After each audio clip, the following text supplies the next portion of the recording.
Hello all. நம்ம இப்போ எல்லாரும் பார்த்தீங்கன்னா நிறைய விதமான போராட்டம்லாம் பண்ணுறோம். கண்டிப்பாக தவறுகள் நடக்கக்கூடாது அப்படின்னா தண்டனைகள் கடுமையாக்கப்படணும் அப்படிங்கிற மாதிரி. ஆனால் நம்ம என்னதான் போராடினாலும் கெஞ்சினாலும் கதறினாலும் எதுவும் மாறின பாடு தான் இல்லை. ஆனால் இது எதுக்குமே அவசியம் இல்லை அப்படிங்கிற மாதிரி முன்னொரு காலத்தில் நம்மளுடைய முன்னோர்கள் எப்படி வாழ்ந்திருக்காங்க தெரியுமா? கேட்கவே ரொம்பவே கொடூரமான தண்டனைகளா இருக்குங்க. அந்த மாதிரி வாழ்ந்திருக்காங்க. வரலாற்றிலேயே ரொம்பவே கொடூரமான தண்டனைகளை திருப்பி பார்த்தோம் அப்படின்னா இப்பவும் பயங்கரமா திகிலா பார்க்கவே படபடன்னு வருது. அந்த மாதிரியான தண்டனைகள்லாம் இருந்திருக்கு.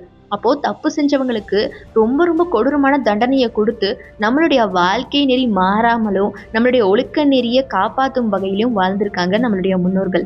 பார்க்கவே பெருமையாக தான் இருக்கு. ஆனால் இந்த தண்டனைகளை கேட்டிங்கன்னா தலை சுற்றி விழுந்துடுவீங்க. அந்த அளவுக்கு ரொம்ப கொடூரமானதாகவும் இருக்கு. வரலாற்றிலேயே ரொம்பவே மோசமான கொடூரமான தண்டனைகளை பற்றி இந்த வீடியோவில் ஃபுல்லாக பார்க்கலாமாங்க.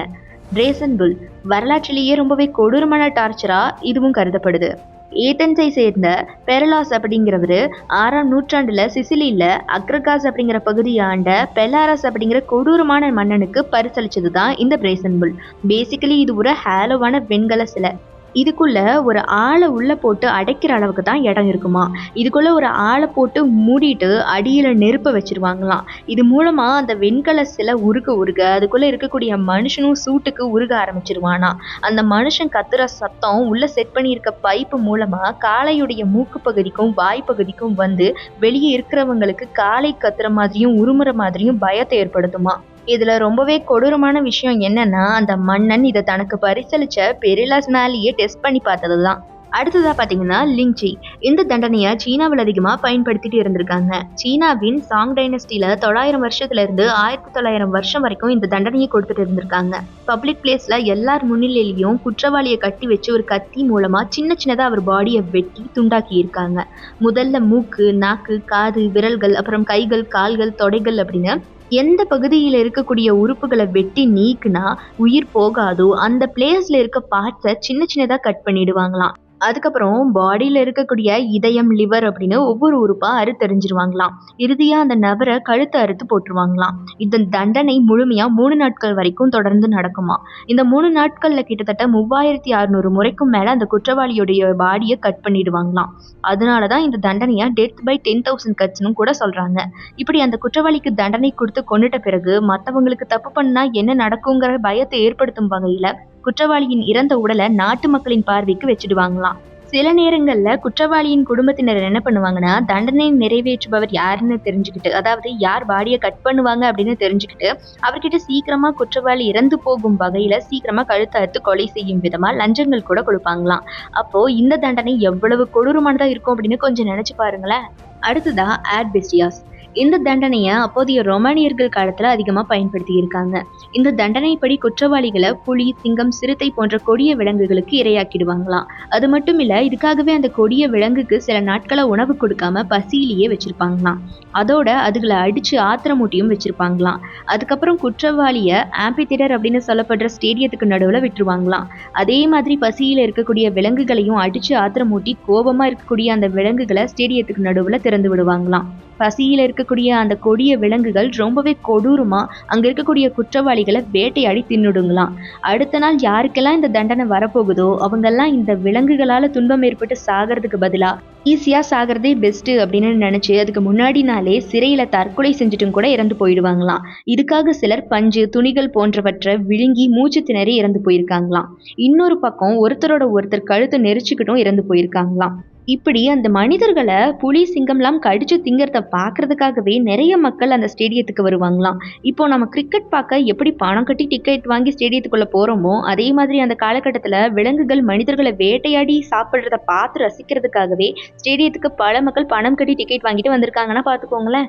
அடுத்ததா இம்பெயில்மெண்ட், அதாவது கழுமரம் ஏற்றுதல் அப்படின்னு சொல்லுவாங்க. 15வது நூற்றாண்டுல ரொமானியாவில் இந்த தண்டனை பின்பற்றப்பட்டிருக்கு. குற்றவாளிகளை ஒரு கூர்மையான அடர்ந்த கம்பத்துக்கு மேல உட்கார வச்சு அந்த கம்பத்தை அப்படியே நிமித்திடுவாங்களாம். குற்றவாளியின் உடல் எடை காரணமா அந்த கம்பத்துக்கு கீழே சரிஞ்சுக்கிட்டே வர்றது மூலமா காயங்கள் ஏற்பட தொடங்குமா அவங்களுக்கு. அதனால அதிக ரத்தப்போக்கும் ஏற்படுமா. மலக்குடல், யோனி, பக்கவாட்டுல மற்றும் வாய் வழியா தொலைக்கப்பட்டு இந்த தண்டனை நிறைவேற்றப்படும். ரொமானியர்கள், சீனர்கள், கிரேக்கர்கள், துருக்கியர்களுக்கு எல்லாமே பார்த்தீங்கன்னா இது ரொம்பவே ஃபேவரட்டான பனிஷ்மெண்ட்டா அந்த காலகட்டத்தில் இருந்திருக்கு. ஏசியா மற்றும் யூரோப்ல கூட இந்த தண்டனை இடைக்காலத்துல கடைபிடிக்கப்பட்டிருந்திருக்கு. இந்தியாவிலயும் ஒரு காலகட்டத்துல இந்த தண்டனையே கடைபிடிச்சிருக்காங்க. இதுக்கு அடுத்ததா பாத்தீங்கன்னா ஸ்பானிஷ் டாங்கி. இதுக்கு உடன் ஹார்ஸ்ங்கிற இன்னொரு பேரும் கூட இருக்கு. இது உடனடியா இறக்க விடாம ஸ்லோவா மரணத்தை கொடுக்கக்கூடியது. இதுல ட்ரையாங்கிள் ஷேப்ல இருக்கக்கூடிய மெட்டல் அல்லது மரத்தாலான ஒரு மேசையா இதை அமைச்சிருவாங்களாம். குற்றம் செஞ்சவரை அந்த கோபுர வடிவத்துல இருக்கக்கூடிய அந்த சட்டத்தின் மீது உட்கார வச்சிருவாங்களாம். இதோட விடாம அந்த மனுஷனுடைய 2 கால்களையும் வெயிட்ட கட்டி தொங்க விட்டுருவாங்களாம். இந்த வெயிட்டால அந்த நபர் கீழ் நோக்கி அழுத்தப்படுவதால கொஞ்சம் கொஞ்சமா கால்களுக்கு நடுவுல அறுக்கப்பட்டு 2 பீஸ் ஆகிடுவாராம். சில நேரங்கள்ல அதுல உட்காரக்கூடிய நபர்களுக்கு வலி ஏற்படுத்தும் விதமாகவோ, சித்திரவதைகள் செய்யும் விதமாகவோ கிச்சு கிச்சு மூட்டுவது, அவருடைய கால்களுக்கு கீழே நெருப்பு மூட்டுவது போன்ற வேலைகளை செய்வாங்களாம். இதனால அந்த நபர் வலியால அசைஞ்சு துடிக்கும் போது மேலும் அவருக்கு வலி அதிகமாகுமா. இப்படி அந்த சட்டத்தின் மீது அங்கும் இங்கும் அசைவதால வேகமா உடல் அறுக்கப்பட்டு குற்றவாளி சீக்கிரமா 2 துண்டாகிடுவாராம். இதுக்கு அடுத்ததா ராட் டார்ச்சர். தனக்கு ஆபத்து ஏதாவது வருது அப்படின்னா அதுல இருந்து தப்பிக்கிறதுக்காக எலிகள் ஏதாவது செய்ய ஆரம்பிக்கும். இந்த டெக்னிக்கை தான் பழங்கால ரொமானியர்கள் மக்களை சித்திரவதை செஞ்சு கொலை செய்ய பயன்படுத்தி இருக்காங்க. அது எப்படின்னா, முதல்ல குற்றவாளி அசைய முடியாதபடி அவருடைய கை கால்களை கட்டிடுவாங்களாம். பிறகு அவருடைய சட்டையை கழட்டி அவருடைய தொப்பில் மீது ஒரு பக்கெட்டை வச்சு அதுல எலிய விட்டுடுவாங்களாம். அந்த எலி அங்கேயும் இங்கேயும் ஓடுறனால கிச்சு கிச்சு ஏற்படும் அந்த மனுஷனுக்கு. கொஞ்சம் கொஞ்சமா அந்த எலி கடிக்கவும் ஆரம்பிச்சிடும் குற்றவாளிய. இதனால குற்றவாளிக்கு வலியும் வேதனையும் அதிகமா ஏற்பட தொடங்கும். இந்த சித்திரவதை இதோட முடியாதுங்க. அந்த பக்கெட் மேல நல்ல சிவப்பா எரியக்கூடிய நெருப்பு கங்குகளை வச்சிடுவாங்களாம். இதனால பக்கெட் சூடாகி அந்த நெருப்போட தாக்கம் எலிகள் மீது படும். அதனால மேல இருந்து அடிக்கக்கூடிய சூட்டை தாங்கிக்க முடியாம எலிகள் தப்பிக்கிறதுக்காக வேற வழியே இல்லாததுனால அந்த குற்றவாளியுடைய தொப்புள் பகுதியை கடிச்சு குதறி குடைஞ்சு அவருடைய உடலுக்குள்ளேயே கூட போக ஆரம்பிச்சிடுமா. இப்படி உடலுக்குள்ள போகக்கூடிய எலி அந்த நபருடைய உடல் உறுப்புகளை தின்னவும் ஆரம்பிச்சிடுமா. உயிர் இருக்கும் போதே நம்ம உறுப்புகளை எலிகள் கடிச்சு குதறி தின்றா அந்த பெயின் எவ்வளவு கொடூரமானதா இருக்கும்.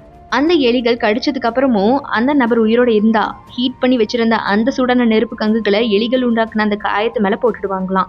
இந்த தண்டனையை முக்கியமா விசாரணையில உண்மையை தெரிஞ்சுக்கிறதுக்காக இன்ட்ரோகேஷன்ல இதை யூஸ் பண்ணியிருக்காங்க. இதுக்கு அடுத்தது ஸ்கின்னிங் அண்ட் ஃபிளேமிங், அதாவது தோலை உரித்தல் அப்படின்னு சொல்லுவாங்க. ஏதாவது செஞ்ச உன் தோலை உரிச்சிருவேண்டா அப்படின்னு சொல்றோம் இல்லையா இப்ப காமெடியா. இதெல்லாம் உண்மையாவே ஒரு காலகட்டத்துல நடந்திருக்கு அப்படின்னா யோசிச்சு பாருங்களேன்.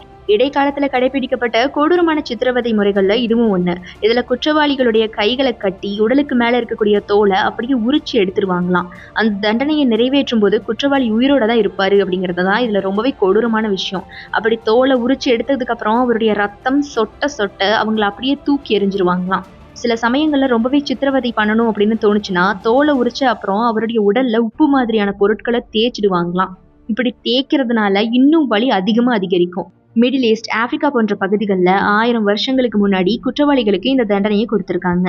இதுக்கு அடுத்தது குங்காராவ் அல்லது எக்ஸிகியூஷன் பை எலிஃபென்ட்னு கூட சொல்லுவாங்க. அதாவது யானையால் மிதித்து நசுக்கப்படுவது.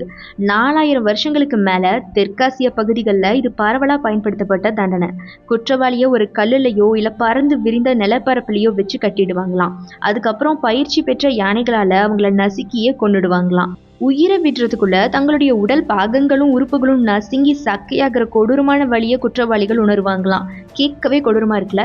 என்னை பொறுத்த வரைக்கும் கும்பி பாகம் தான் பெருசு நினைச்சிட்டு இருந்தேன். ஆனா இந்த மாதிரியான தண்டனைகளை திரும்பி பார்க்கும்போது தான் தெரியுது நம்மளுடைய முன்னோர்கள் எப்படியெல்லாம் வாழ்ந்திருக்காங்க அப்படிங்கிறது. இது எல்லாமே பரவலா வரலாற்றுல ரொம்பவே கொடூரமான தண்டனையா கருதப்படுது.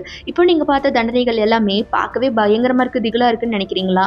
அல்லது இந்த மாதிரியான தண்டனைகள் இருந்தனாலதான் அந்த காலகட்டத்துல ரொம்பவே ஒழுக்கமாகவும் வாழ்க்கை முறை நல்லாவும் இருந்தது அப்படின்னு நினைக்கிறீங்களா அப்படிங்கறத மறக்காம கமெண்ட் பாக்ஸ்ல கமெண்ட் பண்ணிடுங்க. அண்ட் கண்டிப்பா உங்க எல்லாருக்குமே இந்த வீடியோ இன்ட்ரெஸ்டிங்கா இருந்திருக்கும் அப்படின்னு நான் நம்புறேன். இந்த வீடியோ பிடிச்சிருந்தா லைக் பண்ணிக்கோங்க. மறக்காம நம்ம ஆரம்பிக்காத சேனலை சப்ஸ்கிரைப் பண்ணி சப்போர்ட் பண்ணுங்க.